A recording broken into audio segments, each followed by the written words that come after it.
Hello everyone, welcome to trick clubs. My name is Saurabh and आज की इस video में जो रेलवे की वैकेंसी आई हुई है असिस्टेंट लोको पायलट की, उसके बारे में डिटेल में आप लोग को बताऊंगा। और ये जो वैकेंसी है सेंट्रल एम्प्लॉयमेंट नोटिस नंबर 1/2025।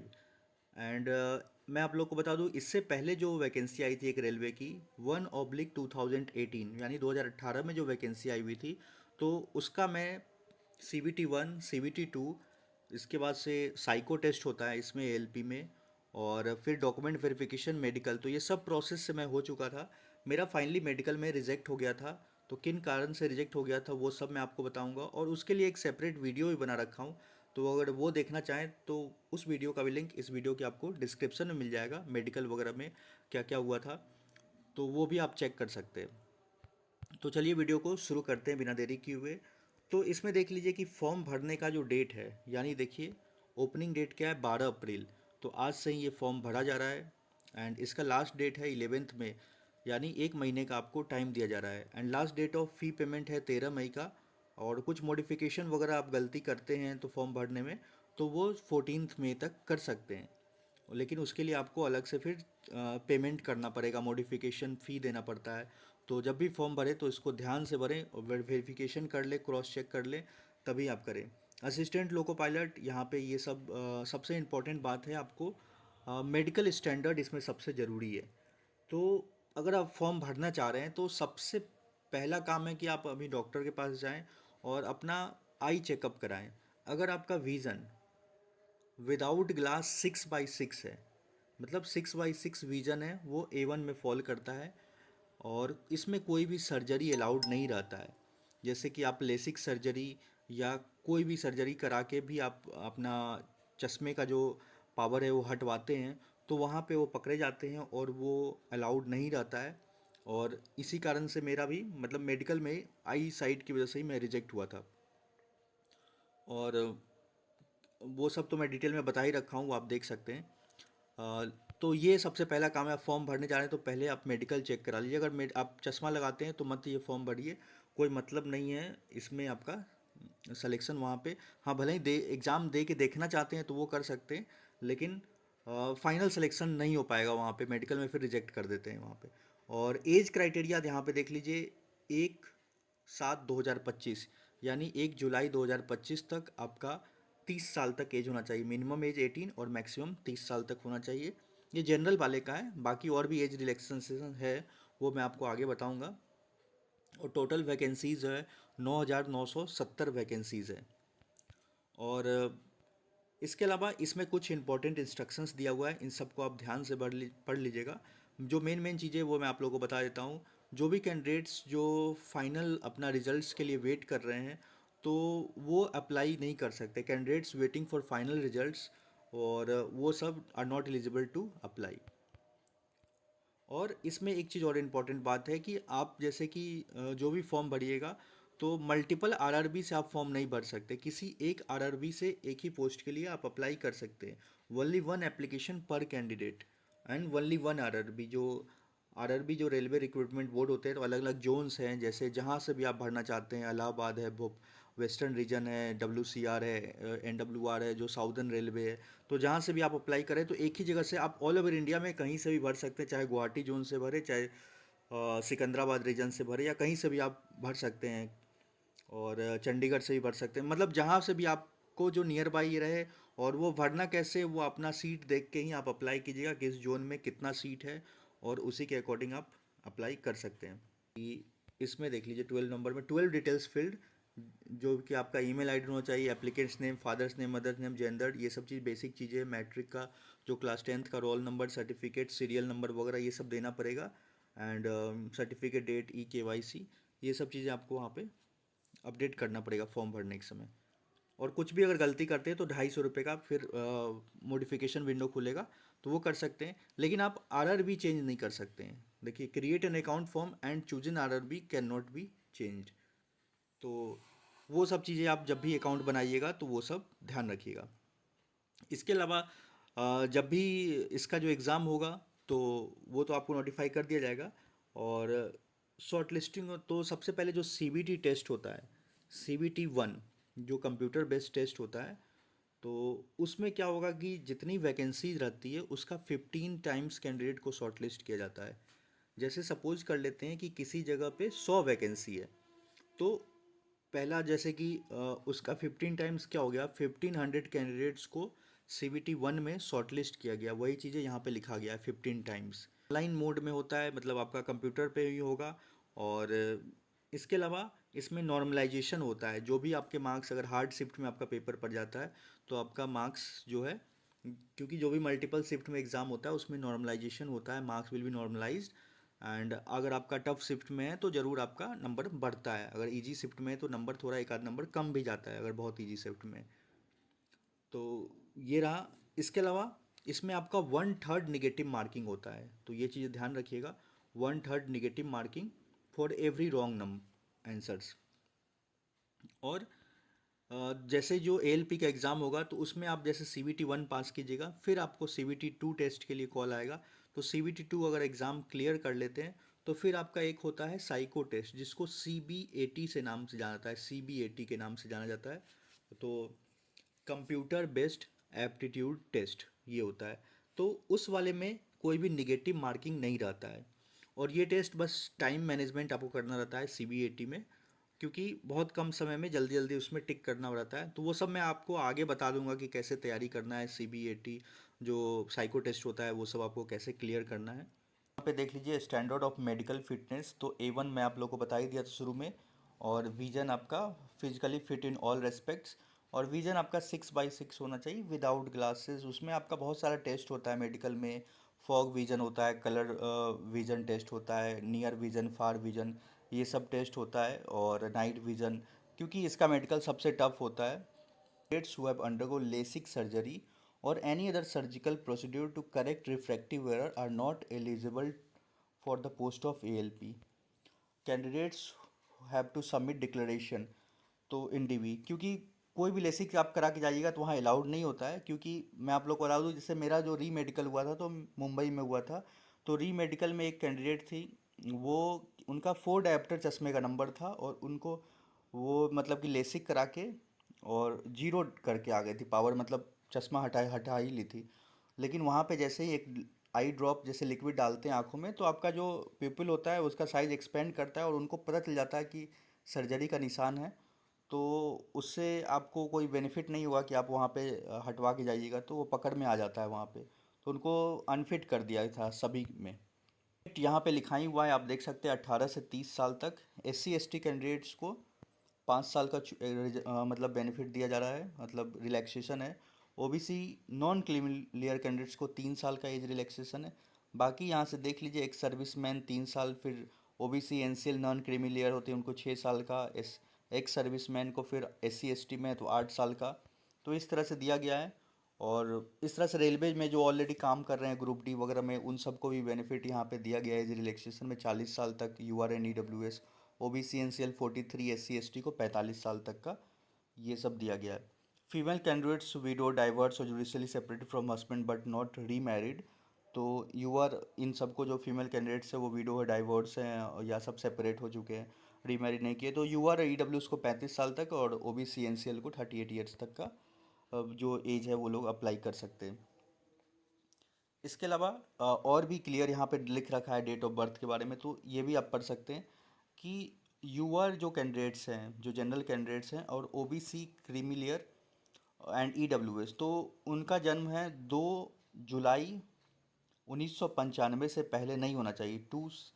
2 जुलाई 1995 से। एंड OBC नॉन क्रीमिलियर जो हैं, OBC NCL, इनको 3 साल का बेनिफिट है। तो 2 जुलाई 1992 से पहले नहीं होना चाहिए इनका डेट ऑफ बर्थ। और SC ST जो कैंडिडेट हैं उनका जो है 2 जुलाई 1990 से पहले, मतलब यहाँ इससे upper limit of date of birth not before this, मतलब इससे पहले का जिनका डेट ऑफ बर्थ है SC ST में, तो वो अप्लाई नहीं कर सकते। जैसे जून का भी होगा और इससे पहले होगा तो वो नहीं भर सकते फॉर्म। और ये तो रहेगा ही, मतलब कि लोअर एज लिमिट भी है इनका 1/7/2007। तो इनके बाद वाले जो भी कैंडिडेट्स हैं वो नहीं फॉर्म को भर सकते। एडमिशन फी जो जितने भी कैंडिडेट्स हैं जो जनरल है, तो आपको फॉर्म भरने के समय 500 रुपया देना पड़ता है। और जैसे ही आप फर्स्ट स्टेज यानी CVT 1 एग्ज़ाम में अपीयर होइएगा, तो उसके बाद से आपको लगभग 300 कुछ रुपये, 85-86 रुपये, मतलब 400 के अप्रोक्स में आपको रिफ़ंड आ जाता है। तो आपको रिफ़ंड आ जाएगा। वो कब आएगा? जब आप फर्स्ट स्टेज CBT 1 एग्ज़ाम में अपीयर होइएगा। एंड इसके अलावा वही है, जो SC ST है, एक सर्विसमैन, फीमेल, ट्रांसजेंडर, ये सब का क्या है कि 250 रुपये का आपसे लिया जाता है फ़ी। और जैसे ही आप फर्स्ट स्टेज एग्ज़ाम में अपियर होइएगा तो लगभग 200 कुछ रुपये के आसपास आपका रिफ़ंड आ जाता है। क्योंकि वो बस बैंक डिडक्ट चार्ज करके रिफ़ंड। अब ये फॉर्म पैसा इसलिए एक्स्ट्रा लेते हैं क्योंकि अगर ये कुछ नॉन सीरियस कैंडिडेट्स होते हैं जिनको ऐसे ही फॉर्म भर देते हैं, तो वो सब को थोड़ा सा फिल्टर करने के लिए जान के फ़ी बढ़ा के रखे हुए हैं कि अगर जैसे मान लीजिए 50 रुपये का, 100 रुपये का फॉर्म होता और तो उसमें बहुत सारे लोग अपीयर होते और फिर उनको शॉर्टलिस्ट करने में फिर दिक्कत होता है। तो इसीलिए ये फ़ी बढ़ा के रखते हैं कि जो थोड़े से सिंसियर कैंडिडेट्स होंगे वही लोग फॉर्म भरेंगे, और जब एग्ज़ाम देंगे तब जाके ये रिफ़ंड होता है। तो मेन इनका यही है। और नोट में भी लिखा गया, आप देख लीजिए, यहाँ पे क्लियर लिखा हुआ है नोट में, only candidates who attended CBT 1 will get refund in their examination fee as mentioned. और ये सब तो लिखा ही, ये सब तो पता ही है कि मोड ऑफ पेमेंट क्या, ऑनलाइन डेबिट कार्ड, UPI वगैरह कैसे भी पेमेंट आप कर सकते हैं। और वही सब चीज़ें यहाँ पे लिखा गया है, रिफंड ऑफ। हाँ, जब भी आप, हाँ, एक चीज़ और क्लियर ध्यान रखिए कि आप फॉर्म अगर फिल कराइएगा साइबर कैफ़े वगैरह जाके कहीं से अगर फॉर्म भरवा रहे हैं, तो बैंक अकाउंट नंबर याद रखिएगा, अपना दीजिएगा वहाँ पे, क्योंकि उसी अकाउंट में आपका रिफ़ंड आएगा पैसा। ये नहीं कि साइबर कैफ़े वाले का अकाउंट नंबर वहाँ से उन्हीं के अकाउंट से कटवा दीजिएगा पैसा। तो आप जब भी बैंक अकाउंट नंबर वगैरह भरिएगा तो ध्यान से अपना IFSC कोड वगैरह उसी अकाउंट में आपका पैसा रिफंड आएगा। और खुद से भर रहे हैं तो कोई बात नहीं, वो तो आप अपना दीजिएगा ही अकाउंट नंबर। तो 60 मिनट यानी 1 घंटे का एग्ज़ाम होगा 60 मिनट में, और उसमें आपके 75 क्वेश्चन रहेंगे, 75 क्वेश्चन रहेंगे। 1 मार्क का हर एक क्वेश्चन, यानी 75 नंबर का पेपर होगा आपका। इसके बाद से इसमें आपका 1/3 निगेटिव रहेगा, अगर गलती कीजिएगा तो उसमें 1/3 माइनस किया जाएगा आपका। नॉर्मलाइजेशन तो होगा ही, और इतना तो आपको लाना ही है किसी भी हाल में, मिनिमम भी। जैसे UR and EWS 40%, यानी 75 नंबर का आपको 40%, यानी लगभग 30 नंबर तो मिनिमम है जनरल वाले के लिए। फिर इस तरह से ये सब तो मिनिमम है, लेकिन उतना पे तो आपका सिलेक्शन वैसे भी नहीं होगा, आपको इससे ऊपर ही लाना पड़ेगा नंबर, क्योंकि बहुत सारे कैंडिडेट्स फॉर्म फिल करते हैं। तो ज़्यादा से ज़्यादा आप नंबर लाइएगा तो आपका चांसेस रहेगा। तो जैसे ही आप CBT 1 क्लियर कर लीजिएगा, और उसके बाद CBT 2 के लिए बुलाया जाता है। और ये सिलेबस है, देखिए सिलेबस बेसिक है। अगर आप SSC CGL या कोई भी जो एग्ज़ाम, वनडे एग्ज़ाम जो होता है उन सब का तैयारी कर रहे हैं, तो ये सब आराम से आप क्लियर कर सकते हैं। और जो भी है, कोई सा भी, जैसे कि मेन जो साइंस वगैरह के लिए आप NCERT जरूर फॉलो कीजिए। 9th-10th का जो NCERT बुक होती है बहुत ही बेस्ट रहेगा आपके लिए। और करंट अफेयर्स वगैरह आप कोई भी जो 1 ईयर का होता है वो ज़रूर देखते रहिएगा, तो इससे आपको करंट अफेयर्स के क्वेश्चंस कवर हो जाएगा। साइंस के लिए मैं बता ही दिया, लाइफ साइंस के लिए 9th-10th का NCERT पे अच्छे से कमांड कीजिए लाइन बाय लाइन, तो ये सब बेस्ट रहेगा। रीजनिंग के लिए आप कोई सा भी बुक उठा के आप दे सकते हैं, और मैथ्स आप किसी से बुक से पढ़ते रहते हैं, आप पढ़िए। और बाकी ये सब का वीडियो वगैरह तो मैं बनाता ही रहूँगा चैप्टर वाइज सबका, और रीजनिंग का भी सबका बताऊँगा आपको वीडियो बना के। जो भी जितने भी सिलेबस है वो एक एक टॉपिक मैं आप लोग को कवर करा दूंगा आने वाली वीडियोज़ में। और सबसे इम्पॉर्टेंट है, इनमें आपको टेस्ट सीरीज ज़रूर देना पड़ेगा। टेस्ट सीरीज दीजिएगा तभी आपको पता चलेगा कि किस कहाँ पे आप लैग कर रहे हैं। तो ये सब चीज़ें हैं। नेक्स्ट CBT 2 है, तो देखिए CBT 2 में भी लगभग बहुत सारे सिलेबस जो 1 का है वो मिलेगा उसमें, CBT 2 वाले में भी। और CBT 2 में क्या होता है, पैटर्न क्या रहता है एग्ज़ाम का, कि 2 पार्ट रहेगा, एक पार्ट A होता है एंड एक पार्ट B रहेगा। तो ये टोटल जो ड्यूरेशन होगा एग्ज़ाम का वो 2.5 घंटे का रहेगा। देखिए 2 hours and 30 minutes, यानी 2.5 घंटे का एग्ज़ाम होगा। और आप बोल सकते हैं कि 150 मिनट का एग्ज़ाम होगा, और उसमें 175 क्वेश्चंस रहेंगे। तो जिसमें पार्ट ए में 90 मिनट में 100 क्वेश्चन रहेगा, और पार्ट बी में 60 मिनट में 75 क्वेश्चन रहेगा। अब इसमें भी 1/3 निगेटिव है, और नॉर्मलाइजेशन इसमें भी है। लेकिन इसमें आपको एक चीज़ ध्यान रखना है कि जो मेन जो नंबर आपको इसी में लाना है, पार्ट ए वाले में, और 90 मिनट्स में जो 100 क्वेश्चन करने हैं, तो ये इम्पोर्टेंट है। और इसी का मार्क्स पे आपका फाइनल सिलेक्शन रहेगा, मतलब मेरिट बनेगा। तो आप ये समझ लीजिए कि 70% आपका इस मार्क्स को जोड़ा जाएगा। जैसे आपको एक सिंपल एग्जांपल बता रहा हूँ, जैसे 100 नंबर में आप मान के चलिए, 100 नंबर में आप यहाँ से 70 नंबर ले आते हैं, तो इसका या मान लेते हैं कि 100 नंबर में आप 80 ले आते हैं, तो इसका आप 70% निकालिए। तो 80 नंबर का 70% होता है 56 नंबर, यानी 56 नंबर। तो 70 मतलब 56 नंबर आपका यहाँ से होगा, और इसके बाद से एक साइको टेस्ट होगा। तो साइको टेस्ट का 30% नंबर को ऐड किया जाता है जो भी। तो साइको टेस्ट के 30% नंबर मिला के आपका फाइनल मेरिट बनेगा। तो यही इनका प्रोसेस रहता है। जो साइको टेस्ट जो भी जितने नंबर का होगा तो उसका 30%, और जो पार्ट ए होता है जो इसका CBT 2 का, उसका 70%, वो दोनों को ऐड करके फाइनल आपका जो सेलेक्टेड कैंडिडेट्स का डॉक्यूमेंट वेरिफिकेशन के लिए मेरिट बनता है। अब इसका मतलब ये तो नहीं कि पार्ट बी आप पढ़िएगा नहीं, पार्ट बी बस क्वालिफाइंग है।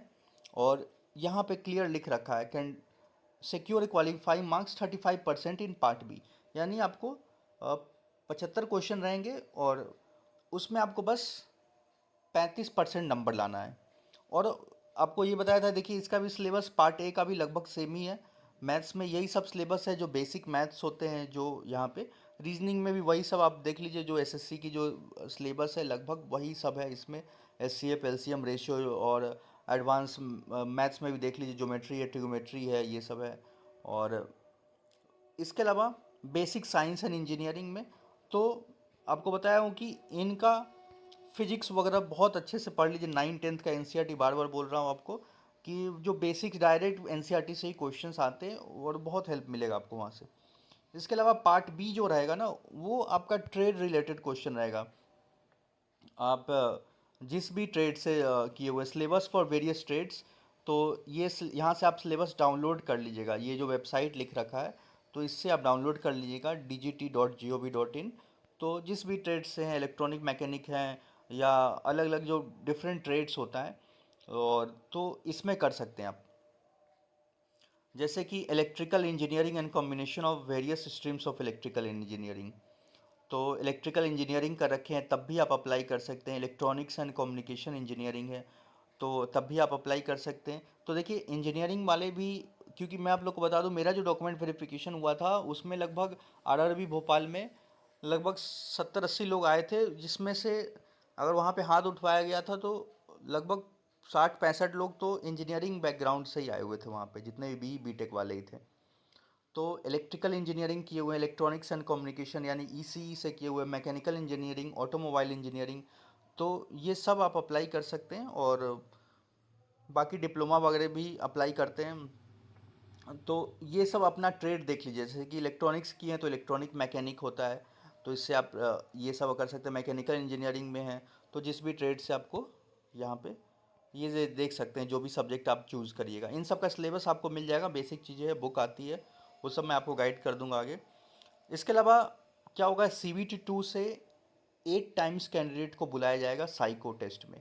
जो आपको बताया कि CBT 2 में आप जितने नंबर लाइएगा, तो उसमें से 8 गुना कैंडिडेट्स को बुलाया जाएगा, किसके लिए, साइको टेस्ट के लिए। जो ये टेस्ट होता है, जो थर्ड स्टेज एग्जाम का होता है। और आपको जैसा बता ही दिया कि अगर ये आप क्लियर कर लेते हैं, देखिए अलग अलग बैटरीज में ये टेस्ट होता है, लगभग 5 बैटरी का हुआ था, तो 5 बैटरी में ही होता है। और उसमें आपको हर एक बैटरी में क्वालिफाई करना पड़ेगा। जो जो पांचों बैटरी में जो किस तरह क्वेश्चंस आते हैं, तो हर एक बैटरी को क्वालिफाई करना रहता है। और इसके अलावा लास्ट अब देखिए यहाँ पे जी नंबर पॉइंट में, हाँ देखिए इसका क्वालिफाइंग मार्क्स होता है, इनका कुछ टेस्ट स्कोर होता है 42 marks in each test battery, तो आपको क्वालिफाई करना है। और लास्ट यहाँ पे देखिए ये देखिए the merit list will be कैसे बनता है, तो 70% weightage given to part A में, एंड 30% वेटेज आपका दिया जाएगा ये वाला। तो ये फाइनल मेरिट बनेगा। अगर आप उसका जो कट ऑफ डिसाइड होगा, तो उसको आप अगर क्वालिफाई कर जाते हैं, तो तब आपको फिर डीवी के लिए बुलाया जाएगा। तो मेरे टाइम में लगभग गया था दोनों मिला के 73 पॉइंट समथिंग, जो भोपाल का कटअप गया था, जो मार्क्स जो था यहाँ से मिला के, जैसे कि आप देख लीजिएगा आरआरबी भोपाल की वेबसाइट पे भी होगा, मतलब 73-74 नंबर के आसपास कटअप गया हुआ था, दोनों को मिला के। सीबीटी CBT 2 का पार्ट ए का स्कोर एंड साइको का मिला के इतना निकाला गया था। और इससे ऊपर जिनका भी आ रहा था उन सबको डीबी के लिए बुलाया गया था और सिलेक्शन भी हुआ, उनकी जॉब भी हुई थी। और यही है, 8 गुना कैंडिडेट्स को आपको फाइनल वहाँ पे बुलाया जाता है। इसमें CBT 2 जो CBAT में जो साइको टेस्ट होता है, और इसके अलावा जो फाइनल जो होगा, जो उनको बुलाना रहता है, जैसे कि 1.5 गुना या 2 गुना कैंडिडेट्स को वो लोग डॉक्यूमेंट वेरिफिकेशन में बुलाते हैं। अब अप्लाई वगैरह कैसे करना है, तो ये इंस्ट्रक्शंस वगैरह पढ़ लेगा, बेसिक चीज़ें आप उस RRB के वेबसाइट पे जाइएगा। और ये सब ज़्यादा कुछ बताना नहीं है आपको, photo, email ID, mobile number, ये सब चीज़ जैसे जैसे मांगते जाएगा। ये F नंबर पॉइंट है, 12 डिटेल्स आपको वहाँ पे भर देना है। जैसे धरिए भरिएगा फॉर्म, तो आपको मोबाइल पे मैसेज आ जाएगा, एक OTP वगैरह वो सब चला जाएगा, उसको कंफर्म करके। और फ़ोटो जो जो साइज़ में मांग रहा है यहाँ पे, उसी साइज़ में 50 से 150 KB के बीच में वहाँ पे दे दीजिएगा, और विड्थ हाइट भी देख लीजिएगा, और उसी हिसाब से फ़ोटो वहाँ पे दीजिएगा। और प्लेन वाइट कलर बैकग्राउंड होना चाहिए फ़ोटो का। और इसी तरह से वो सब इंस्ट्रक्शंस वहाँ पे दिया गया है। और सिग्नेचर वगैरह ये सब भर के आप अपलोड कर दीजिएगा। अगर आपके पास SC ST है, जो सर्टिफिकेट वगैरह है, वो सब भी आप इसमें लगा दीजिएगा। और ये सब देखिए वेबसाइट लिखा गया है, कौन कौन से RRB यहाँ पे पार्टिसिपेट कर रहे हैं इस बार वाले में। तो यहाँ पे देखिए, अहमदाबाद, बिलासपुर, गुवाहाटी, मुंबई, रांची, अजमेर, चंडीगढ़, जम्मू श्रीनगर, मुजफ्फरपुर, सिकंदराबाद, और भोपाल, चेन्नई, कोलकाता, पटना, सिलीगुड़ी, भुवनेश्वर, गोरखपुर, मालदा, प्रयागराज, त्रिवेंद्रमपुरम। तो इतने RRB इस बार पार्टिसिपेट कर रहे हैं, मतलब इस वैकेंसीज में। 1 2 3 4 5, तो यहाँ पे 5 10 15 20 RRB इसमें पार्टिसिपेट कर रहे हैं यहाँ पे। तो आप देख लीजिएगा आपके जो नियर बाई रहे, कहाँ कहाँ तक रेंज पड़ता है कौन से RRB का, क्योंकि इसका एरिया बहुत लंबा होता है, मतलब एक RRB का बहुत दूर दूर तक मतलब कि फैला रहता है वो। तो आप देख लीजिएगा कौन कौन से, मतलब जो स्टेशंस है जोन आपके RRB में आते हैं, तो उसी हिसाब से अपना कर सकते हैं। मीडियम ऑफ एग्जामिनेशन बता ही दिया कि ये सब अलग अलग रीजनल लैंग्वेज में भी अवेलेबल रहते हैं। जैसे आप देख लीजिए यहाँ पे क्या लिखा गया है, questions of CBT 1 available in English, Hindi and 13 regional language में भी क्वेश्चंस रहेगा, चाहे आप आसामी, बंगाली, गुजराती, कन्नड़ा, कोंकणी, मलयालम, मणिपुरी, मराठी, ओडिया, पंजाबी, तमिल, तेलुगु, उर्दू, ये सब में भी आप जो भी आप वहाँ पे चूज़ कीजिएगा, तो उसमें आपका क्वेश्चंस यहाँ पे रहेगा। और ये वही बात है, मॉडिफिकेशन ऑफ एप्लीकेशन वगैरह ये सब लिखा गया है। तो फॉर्म वगैरह ठीक से भरिएगा। एंड इसके बाद से ये सब वही लिखा गया है कि वेरिफिकेशन ऑफ ओरिजिनल डॉक्यूमेंट्स वगैरह वो सब तो बाद में आपका होगा, पहले आप ये सब जब क्लियर कर लीजिएगा। और ये सब लिखा गया है कि कौन कौन सा रेलवे है, और इनका एब्रीविएशंस लिखा गया है, ये सब चीज़ें। और हाँ, यहाँ पे ये सब अपना देख लीजिएगा कि कौन कौन लोग भर सकते हैं, इनका मिनिमम एजुकेशनल क्वालिफिकेशन क्या है। तो यही है, 10th किए रहे हैं या IT 10th कर रखे हो और ITI कर रखे हो from recognise institute from NCTVT SCVT in the trade of fitter, electrician, instrument mechanic. तो 10th के बाद अगर ITI कर रखे हैं, मैं इलेक्ट्रॉनिक ये सब ट्रेड में, maintenance mechanic, radio and TV, electronic mechanic, तो आप ये सब में अप्लाई कर सकते हैं। और जो भी ट्रेड से आप कर रखे हो ITI। और इसके अलावा completed act apprentice in trade mention above, तो जिसमें आप अप्रेंटिस कर रखे हो, या आप यहाँ पे देखिए SLC+3 year diploma in mechanical से कर रखे हो, इलेक्ट्रिकल से, इलेक्ट्रॉनिक्स, ऑटोमोबाइल, और combination of various streams of these engineering disciplines from recognise. तो ये सब से आप अगर आप डिप्लोमा इन ये सब से कर रखे हो, या आप डिग्री, मतलब इंजीनियरिंग डिसिप्लिन्स ऑल्सो एक्सेप्टेबल इन, तो मतलब क्लियर लिख रखा है कि इंजीनियरिंग, जो नोट में ही लिख रखा है कि इंजीनियरिंग भी आप कर रखे हुए हैं, वो आपको बता ही दिया, electronics engineering, automobile, electrical, mechanical engineering कर रखे हो, तो आप इसको अप्लाई कर सकते हैं। इसके बाद यहाँ से अपना वैकेंसी देख लीजिएगा, कौन से जोन में कितना वैकेंसी है, उसी के बेसिस पे आप अप्लाई कर सकते हैं, जिस भी जोन में आपको अप्लाई करना है, वेस्टर्न रीजन, प्रयागराज, और जहाँ जहाँ से है।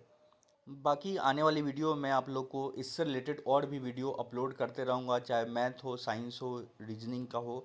तो हमारे चैनल पे नए हैं तो सब्सक्राइब कर लें। एंड आपका अगर कोई भी डाउट है तो आप नीचे हमें कमेंट्स में लिख के पूछ सकते हैं। सो मिलते हैं नेक्स्ट वीडियो में। Thank you for watching.